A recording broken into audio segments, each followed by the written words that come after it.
Podcast ini bisa disimak di kbrprime.id dan platform podcast lainnya.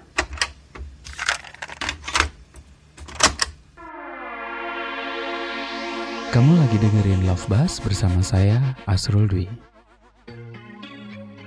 Sekelompok anak muda yang menamakan diri mereka narasi toleransi membuka ruangnya pada tafsir progresif lintas iman dan keberagaman identitas gender dan seksualitas. Ini jadi perkara penting di Indonesia yang saat ini perbedaan dan keberagaman yang dulunya dibanggakan sepertinya kian menipis. Ini kali saya bakal ngobrol bareng Olan dari Narasi Toleransi. Ada banyak hal yang kita obrolin dari soal toleransi hingga penerimaan dan tafsir progresif, juga penerimaannya terhadap keberagaman iman, juga keberagaman identitas gender dan seksual. Love Buzz, membicarakan perkara yang tidak dibicarakan ketika berbicara perkara cinta. Masih kuliah gitu kan kalau nggak salah ya? Iya, aku masih kuliah sekarang udah semester 6 di jurusan TP UNJ. Apa tuh TP? TP itu Teknologi Pendidikan. Kita tuh singkatin aja TP biar lebih gampang disebut. Kenapa milih jurusan teknologi pendidikan gitu? Kayaknya masih belum terlalu populer gitu nggak sih? Aneh ya, TP itu sebenarnya salah satu jurusan yang lebih tua, tapi nggak populer, tapi sangat diperlukan oleh orang-orang sekarang, apalagi di perusahaan, di pendidikan sekolah, di PTN dan lain-lain. Tapi Teknologi Pendidikan itu kalau dilihat tuh orang pasti mikir, oh ini jadi guru nih, mungkin dia jadi staf tata usaha. Sebenarnya bukan. Kadang kita merancang kurikulum, mau itu untuk pelatihan, pendidikan sekolah, ataupun intervensi pada perusahaan jika mereka ada masalah kinerja karyawan. Itu tapi kepake nggak sih di kegiatan kamu di luar kuliah gitu kan, juga aktif di organisasi dan komunitas juga gitu ya? Sangat dipakai, karena di tempat aku kerja sekarang, Narasi Toleransi, kita kan juga mengembangkan bukan kurikulum ya, silabus lah, dalam pelatihan dan program-program. Nah, di situ aku bisa masukkan apa yang aku ketahui tentang silabus dari perkuliahan aku. Biasanya kalau di Narasi Toleransi bikin silabus-silabus yang kayak gimana sih isinya? Silabusnya tuh simple, sama sekali tidak seperti dengan silabus yang biasa aku kerjakan di kuliah. Jauh lebih simple dengan teknis-teknis yang tidak terlalu detail, tapi cukup lah kalau dibaca, orang yang baca mengerti, oh ini yang dipelajari, oh ini berapa lama, oh ini dampaknya, dan oh ini media yang digunakan. Itu kalau di Narasi Toleransi biasanya bikin apa aja sih gitu? Untuk silabus itu berarti bikin workshop gitu-gitu ya, atau gimana sih? Untuk workshop kita saat ini belum ada. Kalau nggak salah belum ada. Tapi kita tuh yang ada tuh pelatihan-pelatihan. Mau itu pelatihan SOGI-SK kepada kawan-kawan komunitas di daerah. Soalnya kan Narasi Toleransi punya beberapa anggota di wilayah-wilayah yang ada di barat, timur, tengah. Nah, nggak selalu anggota-anggota ini terkapasitasi tentang SOGI-SK. Jadi kita melatih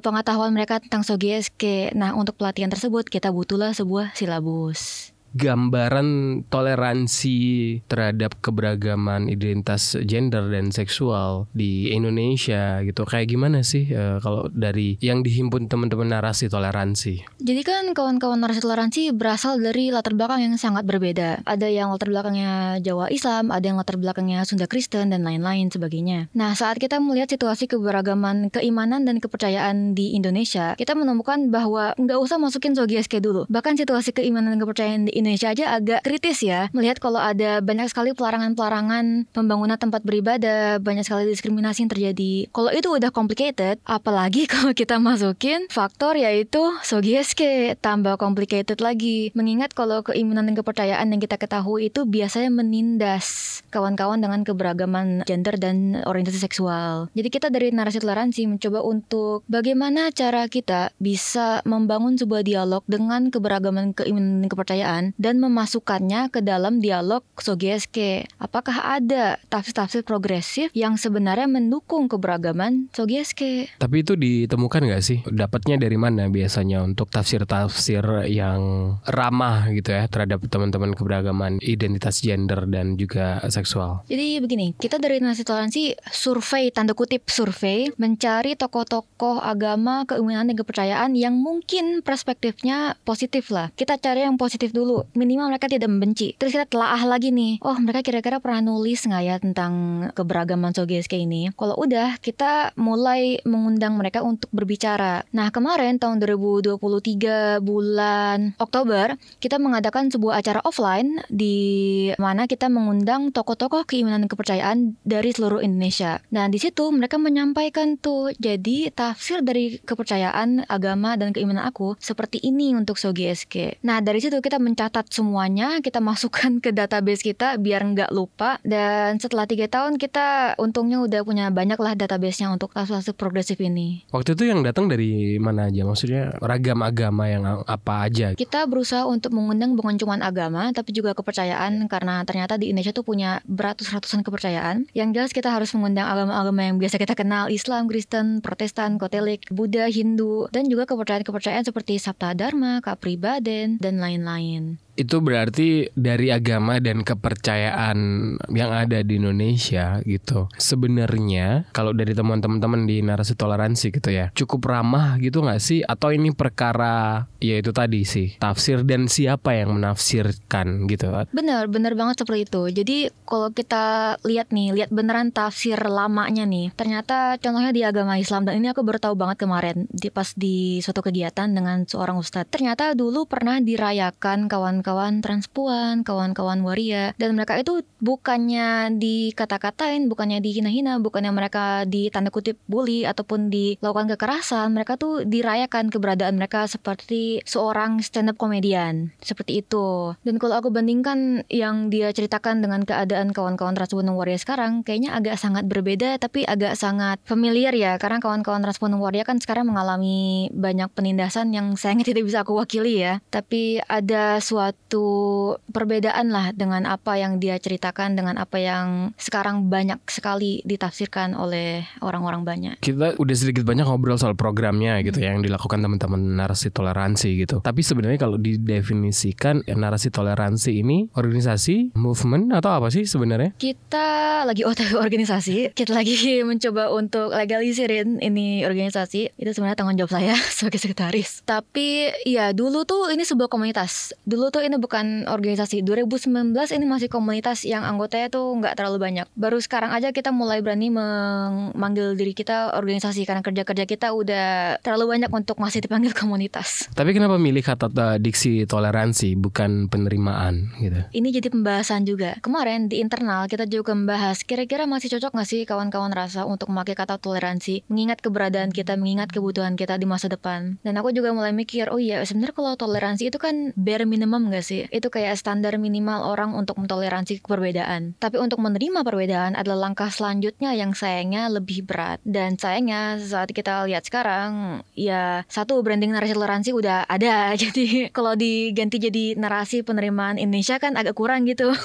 Jadi narasi toleransi Indonesia kayaknya stay namanya seperti itu. Tapi tujuannya ke penerimaan itu gitu ya nantinya? Iya, tujuannya jangka panjang, amin, ke penerimaan masyarakat Indonesia terhadap keberagaman gender dan orientasi seksual. Kalau kamu sendiri kenapa sih tertarik gitu untuk gabung di narasi toleransi gitu? Apa yang bikin kamu pengen terlibat di dalamnya gitu? Oke, dulu aku tuh masuk ke narasi toleransi itu pas aku masih bocil mungil, masih umuran SMA, dan pas wawancara, waktu itu aku masuk wawancara menjadi staf kampanye, karena waktu itu aku suka desain. Pas di wawancara ya mereka tanya umur, aku bilang aku masih 17 tahun. Terus mereka kaget, tapi kamu punya KTP kan? Dan mereka dengan paniknya menanyakan apakah aku udah punya KTP, udah legal belum, tanda kutip ya. Walaupun pada awalnya masih kurang ragu-ragu dengan keberadaan aku sendiri di narasi toleransi, lama-kelamaan kalau aku lihat gerakannya, kalau aku berbicara dengan tokoh-tokoh keimanan dan kepercayaannya, aku mulai lebih yakin kalau oh iya sih, kita perlu ini di komunitas dan di negara ini, kita perlu dialog-dialog ini. Itu maksudnya gimana tuh? Dialog-dialog yang kayak gimana sih yang diperlukan? Dialog-dialog di mana kita bisa membicarakan agama kita secara terbuka. Aku menyadari kok kalau banyak banget agama kita tuh berbeda. Kristen sama Protestan aja ada banyak yang berbeda kan. Apalagi dengan agama-agama, keimanan-keimanan dan kepercayaan-kepercayaan yang lainnya. Jadi kalau bisa, yang kita perlukan itu adalah suatu kebebasan untuk berbicara tentang agama secara kasual aja gitu. Oh agama kamu kayak gitu ya, agama aku kayak gini. Bukannya membandingkan ya, tapi sharing stories di mana kita bisa lebih tahu lebih banyak tentang agama lain, dengan harapan toleransi kita juga naik dan penerimaan kita terhadap keberagaman keimanan kepercayaan pun juga naik. Tapi kalau di anak muda gitu, kalian kan banyak kerjanya bareng anak muda juga gitu. Tadi kamu cerita dari SMA sudah gabung gitu. Penerimaan atau toleransi mereka terhadap keberagaman agama dan kepercayaan, juga singgungannya sama keberagaman gender dan seksual, kayak gimana mereka ini? Sekarang itu di NGO komunitas SOGISK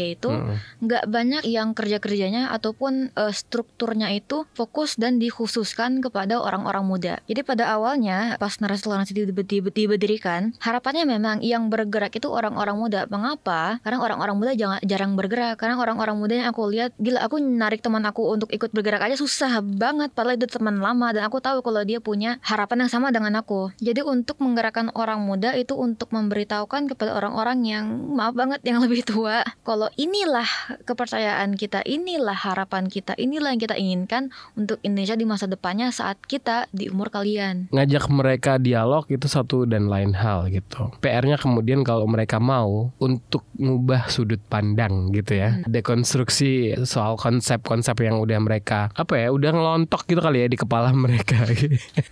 Cara-cara yang kalian lakukan kayak gimana sih biasanya? Ada trik-triknya gitu gak sih? Kalau untuk mengajak orang-orang muda untuk berdialog tentang isu kita ini memang sangat sulit. Sampai sekarang kita tuh sangat sulit. Mau itu di daerah manapun ini merupakan suatu tantangan. Karena satu, mereka punya latar belakang, mereka ada seorang minoritas. Kalau mereka ketahuan karena mereka masih muda nih, kesempatan mereka untuk ketahuan dengan wali-wali mereka itu takutnya membahayakan mereka juga kan. Jadi mereka punya kesadaran diri kalau, tapi kalau gue bicara tentang ini apakah nanti orang tua gue marah kalau ketahuan. Itu banyak sekali yang seperti itu. Jadi taktik yang mungkin kita lakukan adalah jika kita ingin mengundang mereka untuk suatu dialog atau diskusi, mau itu mereka melakukannya secara online atau offline, izin yang kita berikan kepada orang-orang muda ini adalah dengan izin acara yang tidak ada kata-kata keberagaman. Tapi inti acaranya itu mirip yang diberikan kepada mereka, kabarnya surat undangannya lah mirip, tapi isi acaranya tuh ya udah keberagaman, tapi yang kita berikan surat undangannya berbeda. Kenapa? Saat mereka bisa izin ke orang tua mereka bisa ikut. Tapi kalau masalah niat orang muda untuk ikut sendiri itu masih sulit untuk dijangkau. Itu beneran cuma ada 1-2 orang muda yang beneran bersedia untuk mulai percakapan dan bergabung ke percakapan. Ini kan sebenarnya isu yang sensitif ya, obrolan yang sensitif, ngomongin soal interseksi agama, kepercayaan, dan juga keragaman identitas gender dan seksual gitu. Kenapa sih teman-teman di narasi toleransi memfokuskan soal itu gitu, dialog-dialog soal itu? Karena kita melihat suatu kekurangan atas dialog-dialog seperti ini. Kalau kita lihat aja dialog-dialog tentang kebebasan berekspresi dalam konteks agama atau kepercayaan aja, sekarang apakah banyak? Jika itu sedikit, apalagi kita tambahkan faktor SOGISK, tambah sedikit dialog-dialog dan ruang-ruang untuk bercakapnya. Kalau susah ngajak orang gitu ya, kemudian ruang-ruangnya juga masih sedikit, cara kalian buat amplifikasi atau biar obrolan atau dialog-dialog ini banyak didengar orang, gimana siasatnya? Pada saat ini kita sedang mencoba untuk menjangkau daerah-daerah ya, di mana mungkin mereka itu jarang mendengar tentang isu-isu seperti ini. Jadi kita itu menjangkau kawan-kawan daerah, kita turun lapangan sendiri ke daerah-daerah dan mengadakan diskusi dengan tokoh agama daerah setempat yang tafsirnya progresif. Kita bawakan mereka dan kita temukan mereka dengan komunitas keberagaman gender dan orientasi seksual. Kita temukan diskusi deh bersama. Jadi begini, apa pandangan kita dari agama, kepercayaan ataupun keimanan ini. Kawan-kawan komunitas bisa dengar secara langsung dari sumbernya, terus mereka bisa menentukan sendiri, oh gini ya ternyata, aku baru tahu loh, atau mungkin aku baru dengar loh. Itu yang kita lakukan. Kalau kamu secara spesifik gitu ya, ada alasan khusus nggak sih untuk gabung sama narasi toleransi gitu? Umur 17 tahun gitu mulai ikut kegiatan mereka, apa yang bikin kamu tertarik di narasi toleransi? Pada saat itu aku tuh masih sama sekali belum gabung komunitas. Aku ikut ke gathering komunitas aja itu sama sekali jarang dan bahkan hampir nggak pernah. Jadi saat aku lihat ada open lowongan volunteer, waktu itu kita relawan untuk masuk ke narasi toleransi sebagai staf kampanye dengan kawan-kawan orang muda lainnya, ya aku tertarik biar bisa ketemu dengan komunitas. Mungkin ini adalah kesempatanku untuk lebih banyak bertemu dengan kawan-kawan. Tadinya tuh awalnya banyak banget tuh aku nggak ada ketertarikan dalam bagian keimanan kepercayaan, cuman gara-gara kelamaan aja di sini. Jadinya ya udah deh, aku juga percaya sih sebenarnya dengan ini. Apa sih yang berubah gitu kalau dari kamu yang kamu pelajarin gitu? Pasti kan belajar banyak ya dari dialog-dialog ini. Kira-kira apa aja? Yang aku pelajarin tuh ada satu cerita dari koordinator nasional kita. Dia itu pernah bilang kalau ada seseorang yang mendekati dia dan orang itu berterima kasih kepada dia karena Kornas kita telah membangun narasi toleransi. Dan pas aku denger itu aku kayak, oh iya ya, kita kan didengerin orangnya, kita kan diamatin orangnya. Orang-orang pendapatnya tergerak gara-gara kita ya. Di saat itu juga aku merasa kayak, oke, kerja-kerja gue mulai hari ini, mulai saat itu juga aku akan mengilhami, meyakini, mendalami lah. Kalau kamu sendiri hubungan sama agama gitu, termasuk orang yang religius, spiritual, atau gimana nyebutnya? Aku pribadi orang yang percaya dengan keberadaan Tuhan, tapi aku kurang mempercayai agama atau keimanan dan kepercayaan yang ada. Jadi masuknya lebih ke agnostik lah. Sebagai orang agnostik gitu ya, kan isinya ini kebanyakan dialog-dialog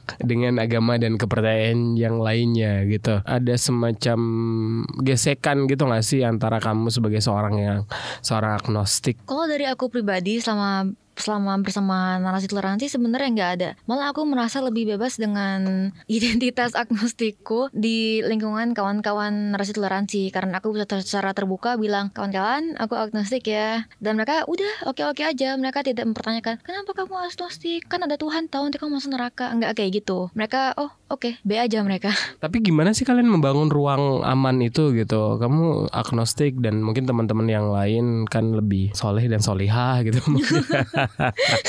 Gimana sih ngebangun, apalagi kan juga ini ruang buat teman-teman queer juga gitu ya. Kalau di lingkungan narasi toleransi sendiri sebenarnya lingkungan kita tuh aman bukan karena kita memaksakannya untuk aman, tapi amannya datang secara, aku nggak pengen secara alamiah, tapi beneran secara alamiah. Sejak pertama kali kita masuk, sejak kawan-kawan baru juga masuk setelah aku, itu tidak ada pertentangan tentang agama satu dengan agama lain, tentang kepercayaan ini dengan kepercayaan lainnya. Itu bahkan ada kawan-kawan yang berani bertanya, kawan-kawan aku bingung dengan agama ini, apakah ada yang punya bacaan tentang ini? Ya kita bagikan apa yang kita ketahui kepada orang tersebut. Jadi gimana ya, tidak ada konflik antar agama kali ya di antara kawan-kawan narasi toleransi. Itu hal yang sangat kita banggakan sih secara internal. Kalau secara program gitu ya, kalian kan melakukan banyak hal. Kalau nggak salah kemarin bikin semacam pelatihan juga buat pemuka agama. Iya benar. Tahun kemarin kita berkolaborasi dengan 2 NGO lainnya dan kita membuat sebuah pelatihan SOGISK untuk khusus ke tokoh-tokoh agama yang pengetahuan SOGISK-nya tuh agak kurang tapi ada. Kolaborasi itu terjadi dengan mengundang 10 kalau nggak salah, 10 tokoh agama, keimanan dan kepercayaan. Kalian kan juga menjaring pertanyaan-pertanyaan gitu ya kalau di sosial media ya. Kebanyakan pertanyaan yang muncul dari teman-teman gitu, kira-kira apa sih? Kalau pertanyaan yang muncul dari teman-teman ya biasanya apakah ada tafsiran positif atau progresif tentang keberagaman seksualitas dan gender, dan apakah benar kalau tafsiran tersebut tidak bias, maksudnya tidak dibuat-buat oleh seseorang. Hal-hal seperti ini ya biasanya kita harus tanyakan lagi kepada tokoh-tokoh agama dan kepercayaan. Meski kita memegang database lalu, itu nggak berarti kita bisa jawab langsung pertanyaannya kan. Jadi untuk yang kalian lihat tuh di sosial media kita, tanya Togaya ya kalau nggak salah maksudnya, itu tuh kita tanyakan lagi ke tokoh agama, keimanan dan kepercayaan. Pak, Bu, ini ada orang yang bertanya seperti ini. Kira-kira bisa jawab nggak ya? Kira-kira apakah kau mengetahui apa yang dia maksud? Kalau kamu sendiri berangkat dari sebuah pertanyaan gitu nggak sih dulu waktu gabung? Mungkin bukan dulu waktu fresh pas gabung ya. Setelah berapa lama bergabung, aku mulai bertanya, apakah benar bisa agama melindungi kawan-kawan keberagaman gender dan seksualitas? Itu pas aku bertanya seperti itu, aku nggak bertanya secara langsung karena aku masih agak malu-malu waktu itu. Terus setelah berapa lama mengamati terus kawan-kawan berdiskusi, berdialog, berkegiatan, beraktivitas, berprogram. Akhirnya aku menyadari kalau wah, iya bisa kok agama melindungi keberagaman, karena itulah tujuan agama. Iya gak sih? Menurut kamu gitu ya, atau temuan teman-temannya, kenapa itu tidak terjadi gitu? Sebenarnya miss-nya di mana sih? Kenapa sistem itu nggak bisa melindungi secara penuh gitu? Kalau ternyata kemudian bisa, tapi kenapa itu tidak terjadi gitu? Sistem yang tujuannya awalnya untuk menguatkan orang-orang minoritas atau orang-orang rentan itu nggak selalu berhasil kan? Kita udah lihat ini berkali-kali yang ada di negara ini. Tapi dalam masalah agama, dan ini pendapat aku aja, ini aku tidak bisa membilang ini apa yang dipikirkan oleh semua kawan-kawan narasi toleransi. Tapi yang aku lihat itu terjadi sebuah pengambilan keputusan atau pengambilan kuasa dari orang-orang yang beridentitas tertentu dalam mengambil alih tafsiran-tafsiran agama dan membentuk tafsiran tersebut sesuai dengan moral yang dia pegang. Jadi tafsiran yang dia baca, dia pas masuk ke otak dia, tafsiran tersebut tidak pure, tafsiran tersebut tidak tetap apa yang ada dalam buku, dan dia pun tidak melihat tafsiran orang lain terhadap tafsiran sama yang dia baca. Jadi yang dia lihat langsung dia serap, langsung dia masukkan ke moral dia, terus dia keluarkan lagi. Jadi tafsir yang keluar dari orang-orang yang bias-bias ini sayangnya paling populer dan paling dipercaya oleh masyarakat luas. Iya, kenapa susah banget sih mendekonstruksi itu gitu? Karena kalau itu adalah suatu hal yang kita ketahui dari muda, susah juga untuk mendeskonstruksinya. Contohnya aja, aku dari muda disuruh pakai rok, aku dari muda disuruh pakai warna pink, aku dari muda disuruh pakai makeup. Dan selama bertumbuh dewasa, apakah aku ingin melakukan semua hal tersebut? Gak selalu kan, tapi itu kan harapan orang yang aku lakukan. Nah, masukkan itu ke konteks agama. Aku dari muda misalkan ya, contohnya disuruh untuk beribadah. Setiap hari apa gitu, aku harus beribadah ini. Itu hal yang aku lalui. Tiba-tiba ada orang yang bilang, gak harus loh. Terus aku mikirnya, gak harus. Tapi kan selama ini aku selalu kayak gini. Maksudnya gak harus gimana sih? Pasti ada suatu tanda kutip shock ya, dengan perbedaan yang kita temui saat kita menyadari kalau perbedaan tuh ada. Dan kalau kita baru menemukannya pertama kali, itu pasti akan tidak mudah untuk kita cerna. Jadi narasi toleransi itu selain tempat belajar gitu ya, juga untuk to unlearn konstruksi yang udah kita pelajarin ya, yang udah nempel banget di otak kita gitu ya, berarti. Benar banget. Di narasi toleransi itu kita sangat terbuka untuk dialog-dialog di mana kawan-kawan yang penasaran, kita bisa langsung jawab dengan apa yang kita ketahui. Contohnya dulu waktu aku masuk narasi toleransi itu aku sangat membenci agama. Waktu aku masih SMA aku benci banget yang namanya agama. Kenapa? Karena selama aku hidup di muka bumi ini, agama selalu menindas aku kan. Saat aku masuk narasi toleransi, ya kayak tadi lagi aku bertanya kepada diri sendiri, apakah bisa agama melindungi orang seperti aku? Padahal agama yang aku ketahui selama hidup aku menindas aku. Setelah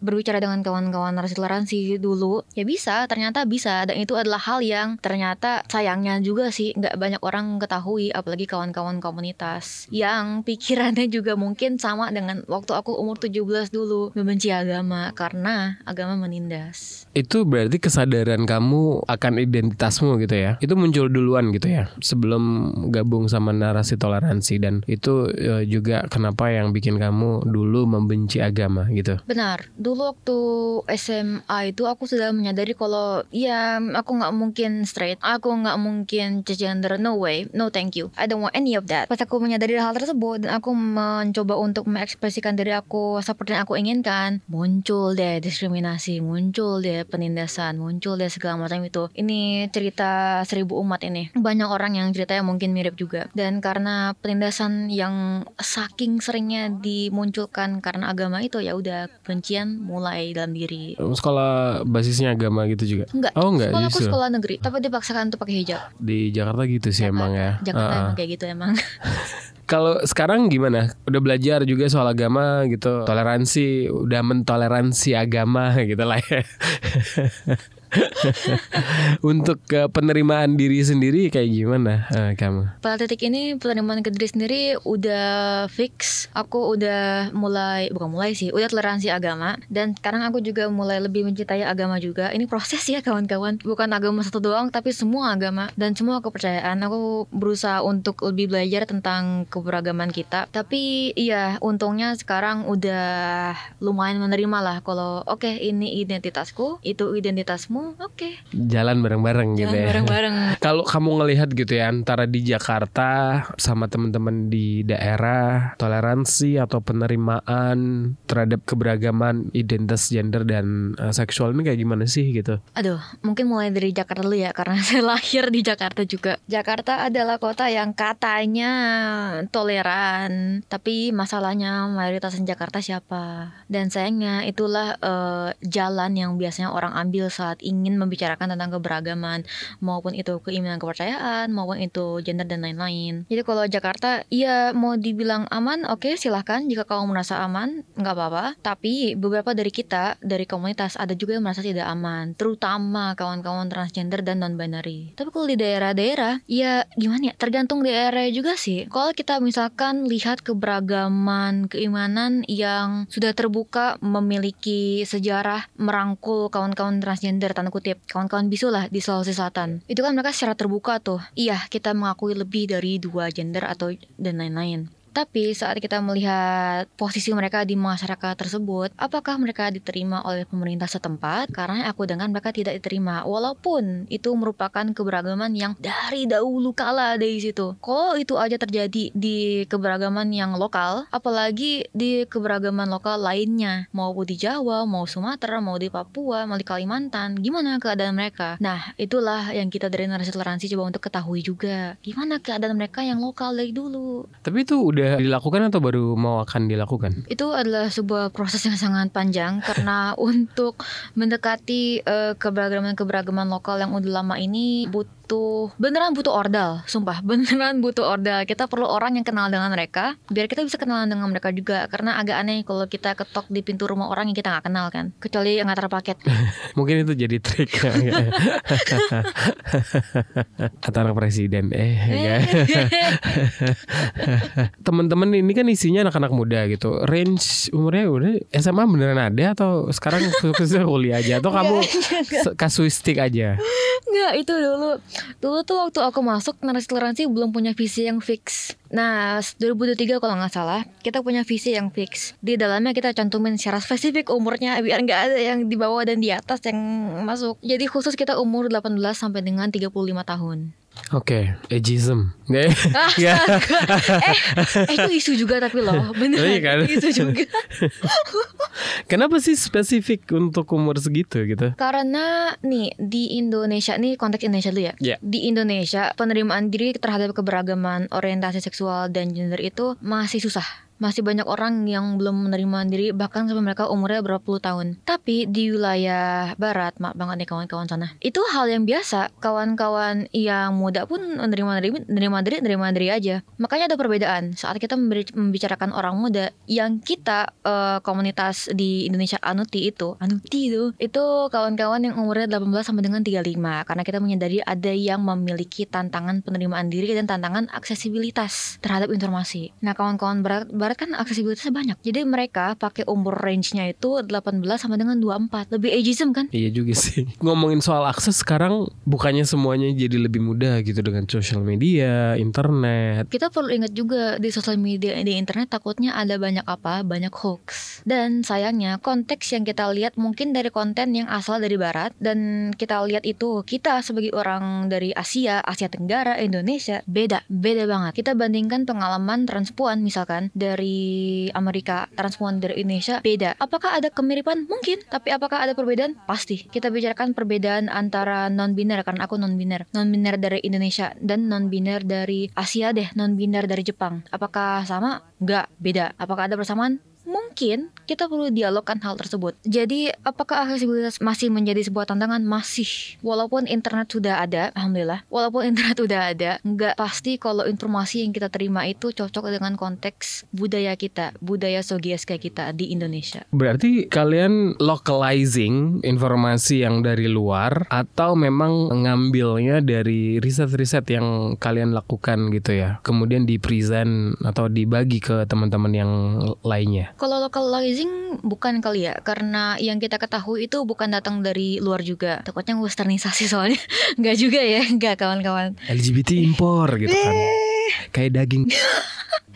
Enggak, jadi pengalaman yang kita punya sebagai label yang kita labeli diri sendiri, kita bandingkan dengan pengalaman yang kawan kita punya di negara luar. Contohnya kalau aku membandingkan pengalamanku non-biner di Indonesia dengan kawanku non-biner di Amerika, beda banget. Walaupun kita berdua dengan latar belakang yang mirip, walaupun kita berdua dengan identitas yang mirip. Jadi localizing bukan juga, tapi lebih ke melihat identitas kita sebagai sebuah identitas diri diri dari seorang diri yang lahir di negara mana dulu, di wilayah mana dulu, daerah mana dulu. Jadi yang dibagi itu kayak pengalaman personal teman-teman yang ada di Indonesia gitu ya. Karena pengalaman kita kan semua pasti berbeda ya. Iya. Walaupun sama identitas nggak tentu sama kan pengalamannya. Jadi ini adalah sebuah dialog yang sering juga kita lakukan di komunitas. Pengalaman kamu gimana sebagai ini? Pengalaman aku ini sebagai ini. Kalau kamu berarti kan triple minoritas ya? Enggak ya? Triple double agnostik dan non-binary gitu. Astaga. Navigasi kamu menjalani hidup di Jakarta yang serba macet dan serba sempit buat teman-teman komunitas gitu kayak gimana sih? Kayaknya macet merupakan masalah yang dihadapi semua orang, bukan cuma minoritas kali ya. Tapi iya, kalau double triple minoritas itu ya sulit sih, iya benar. Secara agnostik aku tidak bebas menyuarakan kepercayaanku karena takut diskriminasi lagi. Terus secara non-biner bukan hanya aku minoritas di negara, aku juga minoritas di mana, di komunitas juga. Karena nggak tentu kawan-kawan komunitas terkapasitasi tentang apa itu non-biner. Karena ini merupakan konsep yang bukan konsep yang baru ya, tapi konsep yang baru populer. Sebenarnya agak kaget gitu ketika kamu bilang bahwa teman-teman ternyata masih belum banyak yang teredukasi atau terinformasi soal non-biner gitu. Tapi kalau dari bahasamu gitu ya, dari kamu mendefinisikan non-binary itu kayak gimana sih? Kalau aku mendefinisikan aku sebagai non-binary itu seperti ini. Aku masuk ke toilet cowok nggak bisa, aku masuk ke toilet cewek nggak bisa. Jadi aku panggilan alam aku datengin kemana? Di rumah. Karena nggak usah dua-duanya. Jadi kalau mau dibahasakan identitasku sebagai non-biner adalah aku tidak ingin dikelompokkan ke gender manapun. Itu yang aku percayai. Enggak, itu aku identifikasikan sebagai non-biner dalam diri seorang Olan. Terus as a non-binary gitu, how about your dating life though? My dating life? Oh God, harus ditanyain ya. Oh my God. Oke. Ini bagian dari belajar juga sih. Tapi menarik sih, nggak banyak orang yang menanyakan tentang ini kepada non-biner kayaknya deh. Masa sih? Aku jarang ditanyain ini. Kayak mungkin baru 2 kali doang, termasuk kamu. Dating life-ku, dating poolnya nggak gede, tapi nggak kecil juga. Maksud aku nggak gede adalah nggak banyak orang yang ingin dengan seorang non-biner. Mungkin itu karena ekspresi kita, mungkin itu karena identitas kita. Aku nggak tahu, dan itu pun hak mereka untuk memilih sebuah preferensi kan. Dan pas aku bilang nggak kecil, maksud aku apa? Maksud aku nyari orangnya susah weh. Aku akui aja, aku punya aplikasi dating. Saat mulai PDKT, mereka menanyakan genderku, aku bilang non-biner. Apakah mereka tahu? Nggak selalu. Kalaupun tahu, mereka kan nggak selalu mengerti apa itu non-biner. Jadi pada saat ini dating life-ku agak ya, dating life-ku dengan anime. Oh. Tapi kalau di aplikasi-aplikasi itu mungkin yang agak inklusif gitu, yang kuning itu ya. Iya, yang kuning, yang 3 garis itu kan. Iya, yang itu. Soalnya dia belum nyeponsorin sih. Jadi gak disebut ya guys. Oke, mengerti. Yang Z itu kan. Kamu ada di situ gak sih? Aku di situ. How's your experience with pengalaman kamu pakai itu? Disclaimer, kalau kawan-kawan lihat aku di situ, mohon jangan swipe right. Pengalaman aku di situ, aku pakai filter yang seharusnya, yang sesuai dengan preferensi aku. Nggak premium, tapi nggak apa-apa. Tapi aku rasa kayaknya kawan-kawan yang memakai aplikasi tersebut tidak menggunakan filter yang bisa mereka pakai, karena pas mereka tahu kalau aku ternyata seorang dengan keberagaman gender, mereka kaget, lah kok kamu masuk ke feeds aku? Lah gue nggak tahu filter lo apain? Ya kan agak bingung ya, karena kita kan bisa menyesuaikan dating preference kita di For You page dating apps kita. Itu termasuk aplikasi yang oke lah ya. Itu aplikasi yang sangat oke, karena di FYP aku juga menemukan banyak orang dengan keberagaman gender yang sama ataupun mirip dengan aku, dan itu sangat aku senangi juga. Tapi kalau teman-teman non-binary sendiri ya, kalau di narasi toleransi gitu ya, ada beberapa dari kita tuh ada di narasi toleransi. Tapi kalau secara komunitas, kalian ada komunitas sendiri gak sih? Disclaimer dulu. Sebenarnya komunitas secara nasional kita yang aku lihat itu belum ada. Ada forum diskusi tentang non-biner. Instagram mereka itu non-biner ID. Dulu aku juga masuk grup WhatsApp mereka, tapi karena kesibukan aku akhirnya leave. Maaf kawan-kawan. Tapi mereka mengadakan diskusi, mengadakan pertemuan membahas tentang non-biner. Tapi yang aku lihat mereka sekarang kurang aktif. Aku belum mendengar kabar dari mereka lagi. Tapi ini kebetulan banget kamu nanyain. Aku lagi proses membuat komunitas non-biner se-Indonesia. OTW ya. Tapi Instagram udah ada sih. Oh, Instagramnya udah ada? Udah ada. Apa namanya tadi? Namanya Enbindo, ENBINDO. Kalau itu fokusnya nanti kegiatannya kalian apa aja? Karena kita masih komunitas, kita masih belum ada kegiatan fix yang mau kita tentukan ya. Karena kawan-kawan aku ajak juga, mereka semuanya sibuk. Ada yang masih kuliah juga, ada yang kerja NGO, ada yang kerja di jurnalism dan lain-lain. Jadi pada saat ini kita cuma ingin membangun dialog aja. Jadi non-biner tuh ini. Dan spektrum kita tuh bukan cuma non-biner doang, ada banyak di bawah payung kita sebenarnya. Itu yang ingin kita bahas sih. Bisa jelasin lebih panjang nggak soal spektrum itu? Spektrum non-biner tuh ini, apapun yang bukan perempuan, apapun yang bukan laki-laki, apapun yang bukan di antara kedua itu kita. Di luar itu kita non-biner, non-binary. Jadi kawan-kawan yang sama sekali tidak ingin mengakui gender, agender contohnya, itu banyak sekali diksi-diksi perbedaan pengertian, jadi tergantung orangnya juga. Kawan-kawan yang suatu hari ingin lebih maskulin, suatu hari lebih ingin feminin, bisa masuk ke non-biner juga jika mereka nyaman. Gender fluid gitu Gender ya? fluid, ya. Ada juga kawan-kawan yang mengakui kedua belah pihak, yaitu bi-gender, perempuan dan laki-laki, atau mungkin perempuan dan non-biner, atau mungkin dan lain-lain. Jadi spektrum kita tuh sangat luas. Itu kan identitas gender ya. Kalau untuk seksualitas? Aseksual dan aromantik. Jadi kenapa aku ada di aplikasi tersebut? Ya nggak apa-apa, scrolling aja, emang nggak boleh. Emang aku scrolling toko oren mau beli, nggak juga. Aseksual aromantik itu yang kayak gimana sih? Mungkin yang dengerin belum tahu. Mungkin pada belum tahu. Tapi ini jelas merupakan sebuah spektrumnya sendiri. Nggak semua aseksual aromantik itu seperti aku juga. Aromantisme aku itu seperti ini. Aku nggak apa-apa pacaran, tapi kamu harus mengerti, aku bukan orang yang romantik, dan aku tidak akan mungkin mempunyai perasaan romantik terhadap kamu. Ini suatu hal yang baru aku sadari tahun kemarin. Baru banget aku sadarin tahun kemarin. Dan ternyata rasa kasih sayang aku terhadap seorang itu lebih ke pertemanan yang intim. Contohnya, teman aku ingin cuddle. Itu menurut aku ya udah, teman juga boleh kok cuddle. Gila, orang tua juga boleh cuddle, kenapa teman-teman nggak boleh? Nah, kalau masalah aseksualitas aku adalah aseksual yang nyaman dengan seks. Tapi ada kawan-kawan aseksual juga yang tidak nyaman dengan seks. Sex repulsed. Aseksual aku itu nyaman dengan seks, tapi tidak melihat kalau orang itu bisa seksi atau enggak. Jadi mungkin ada papan di jalanan dengan fotonya Chris Evans. Orang lain bilang that man so hot. Aku bilang that's a man. Itu adalah seorang pria. Seperti itu. Untuk kemudian ada ketertarikan seksual, itu apa yang melatari? Yang melatari ya... Pertanyaan gue kayaknya kaku banget ya pertanyaan gue. Jadi kenapa aku terdorong untuk melakukan seks? Iya. Nah, aku juga kaku kan jadi.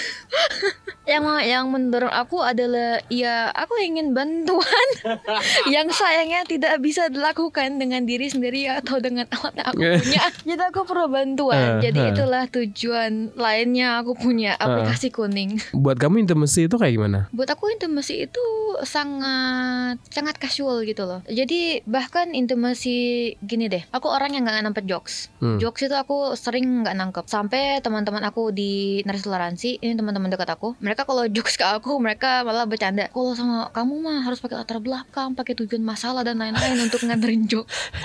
Nulis proposal atau gimana?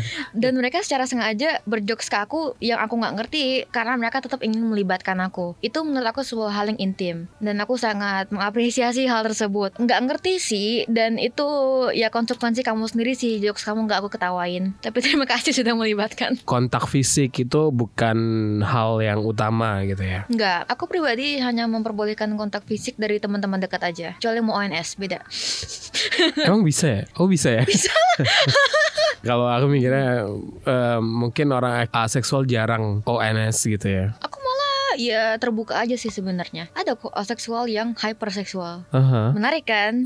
Aku nggak ngerti juga, tapi ada ternyata. Tapi sempat pacaran juga berarti ya? Sempat. Okay, how was that? Which one? I don't know.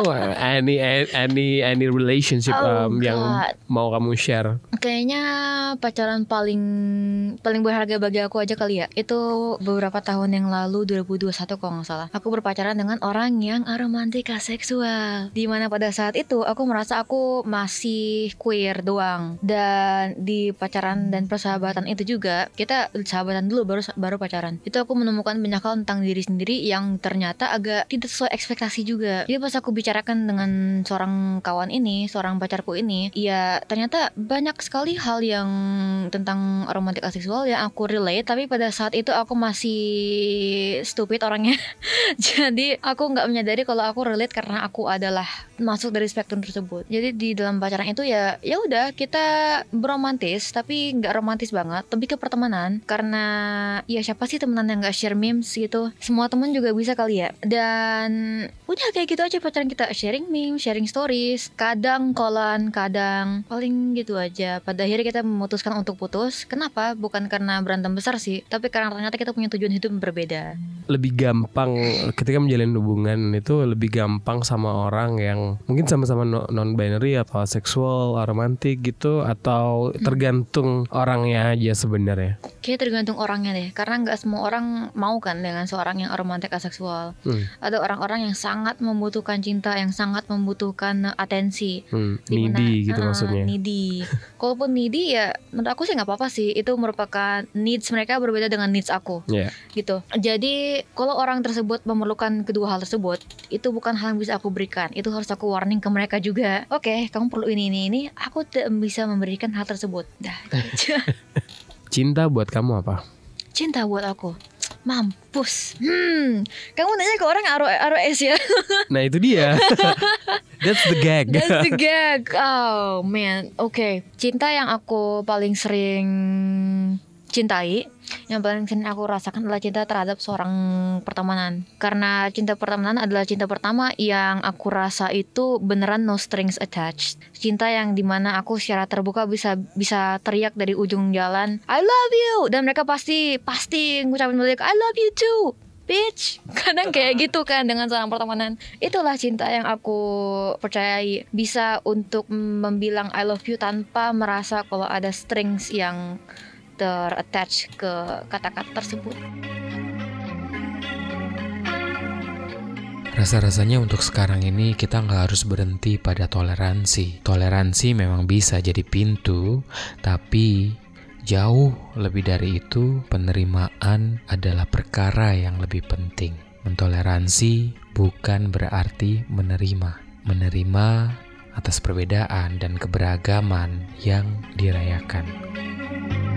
Love Buzz, membicarakan perkara yang tidak dibicarakan ketika berbicara perkara cinta.